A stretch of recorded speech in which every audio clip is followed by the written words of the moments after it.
Just like many North American cities, Vancouver is a city of great contrasts, however cliched that sounds. On the one hand, you have a rare mix: modern urban skyline, Pacific Ocean, and North Shore mountains. On the other, sky-high cost of living, exorbitant real estate prices, and neighborhoods where addiction and homelessness are impossible to ignore. My name's Artem, and I enjoy traveling and exploring cities, trying to understand what makes them work and what doesn't. Today, we're exploring Vancouver, one of the world's most livable cities, and yet broken, in ways that aren't always immediately obvious. Vancouver, at least in its modern form, began in a neighborhood currently known as Gastown. The neighborhood got its name from a real person, John Dayton, better known as Gassy Jack. Dayton was a Yorkshire sailor who arrived here in 1867. At that time, Vancouver was little more than a rough settlement on the edge of Burrard Inlet. Sawmills, loggers, sailors, workers, muddy roads, wooden buildings, and a port. When Dayton arrived, he opened the Globe Saloon, Vancouver's first bar, a place where mill workers and dockhands came to drink, talk, and escape the grind. And Dayton himself was apparently part of the attraction. He was talking all the time, telling stories, entertaining people, so locals started calling the area Gassy's Town, which eventually became Gastown. But the story doesn't end here. Historical accounts suggest that around 1870, he married a Squamish girl who was about 12 years old. And in 2022, during a memorial march for missing and murdered Indigenous women, his statue was pulled down and covered in red paint. Today, Gastown is Vancouver's oldest commercial district. Heritage buildings, restaurants, galleries, a preserved slice of the city's early days.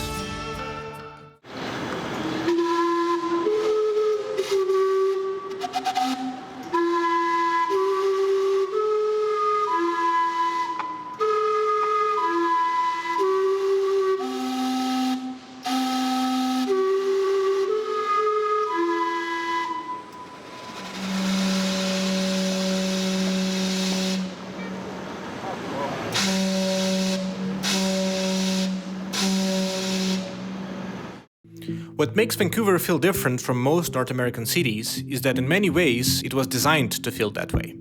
Unlike cities that spread endlessly outward, Vancouver chose a different model. Built up, but trying not to lose the human scale. Over the past few decades, former industrial waterfronts were transformed into dense residential neighborhoods. Glass towers, seawalls, bike paths, parks, public plazas. The idea was simple. If people are going to live in a city, the city should still feel livable. This approach even got its own name, Vancouverism. Tall, slender residential towers, lower podiums at street level with shops, cafes, and townhouses, protected mountain and ocean views. More daylight on the street, less feeling of being boxed in. Vancouver became one of the few places in North America where downtown actually feels pleasant to walk in. You can live in a high-rise and still be 5 minutes from the seawall, a park, or the ocean.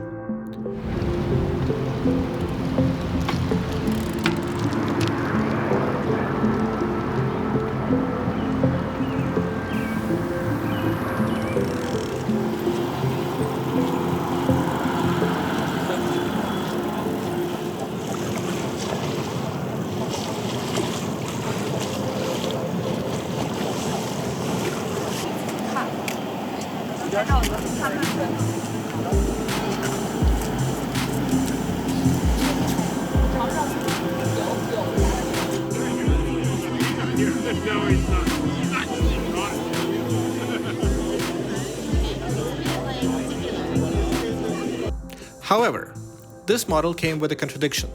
While Vancouver became one of the most desirable cities in the world, it also became one of the least affordable.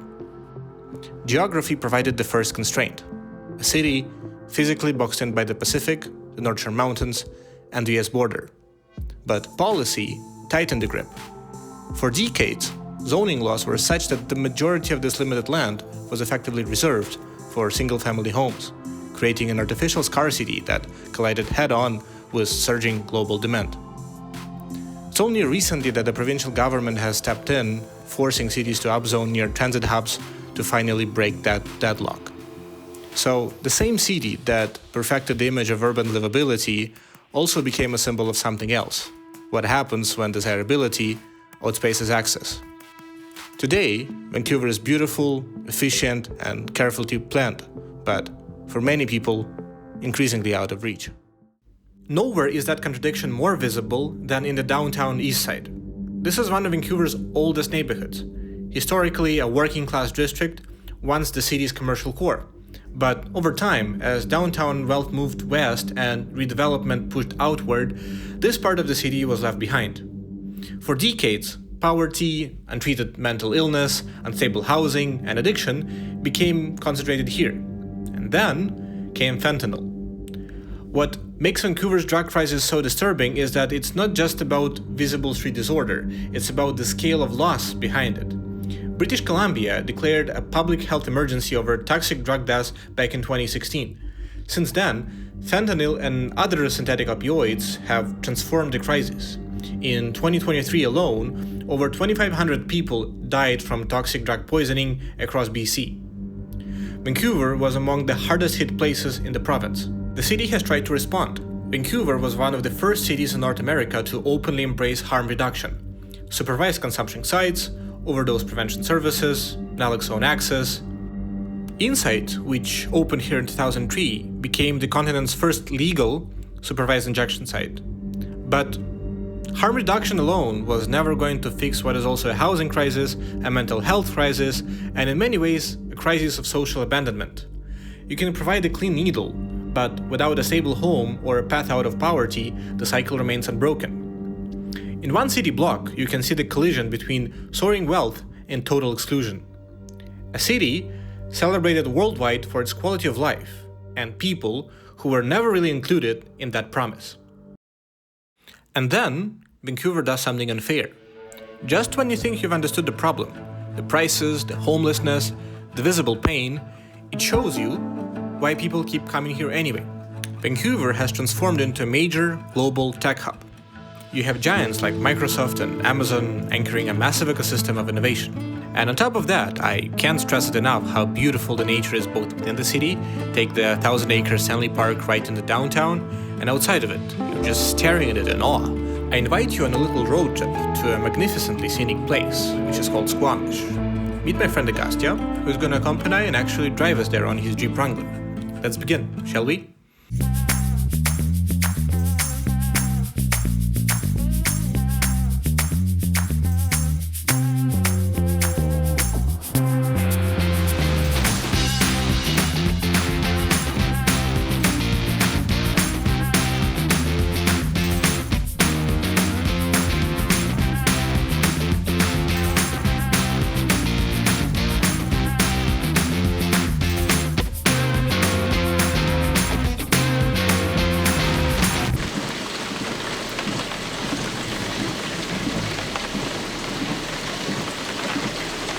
Our first stop is just 15 to 20 minutes from Vancouver.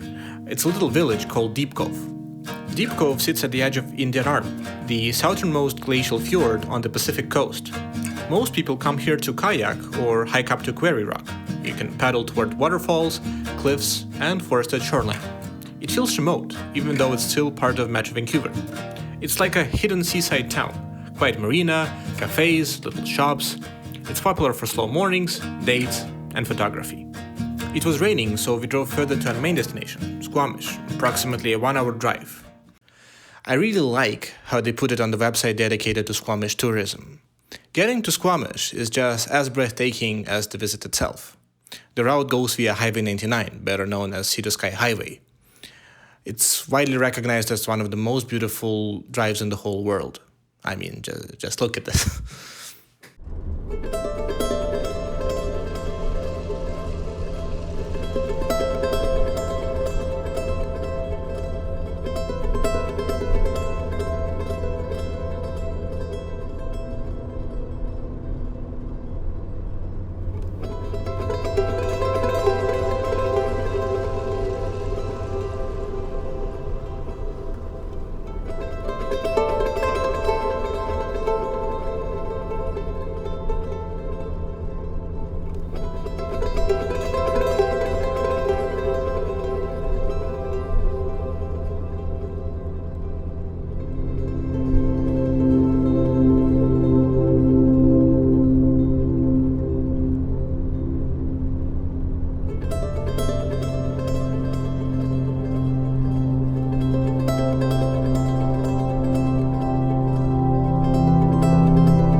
After such a scenic drive, we are arriving to Squamish. We were lucky for it to stop raining, allowing us to fly a drone and show you the beauty of this place from above. What you're looking at right now is called Stavamus Chief, a massive granite monolith which is a place of deep cultural significance to the Squamish nation. The Chief is popular for hiking and world-class rock climbing. It's one of the most famous landmarks Squamish is known for. Squamish has become one of British Columbia's great outdoor towns, a place where ocean, forest, rivers and mountains all collide in one small area. We have rock climbers coming for the Chief, mountain bikers for the trails, hikers for the views, and people who simply want to live closer to nature without being completely disconnected from Vancouver. In a way, Squamish feels like the wild edge of the Vancouver dream, still close to the city, but already much closer to the mountains. Squamish and surrounding areas are worth having their own films. It's not something to show in one video. This is just a glimpse into the local natural wonders. For now, my goal is to just show you how breathtaking British Columbia can be and how close such beauty can be to a major city like Vancouver. There's one attraction in Vancouver that I must show before we wrap up. Right in the downtown, there's a seaplane port. These little planes that you're looking at fly to many nearby locations, even to Seattle. I took a nearly 40-minute flight around Vancouver and surrounding North Shore Mountains. It's a definition of something that is better to see once than hear about it 100 times.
Vancouver has many faces. It's a paradise for some, hell for the others, but one way or the other, it remains a highly developed modern city with an agglomeration of nearly 3 million people, located in beautiful British Columbia as it says on the local license plate. It keeps attracting people from all over the world, including myself. It was my second time here, and I genuinely hope not the last. Maybe that's what makes Vancouver so hard to describe. The dream is real, but so is the cost of reaching it.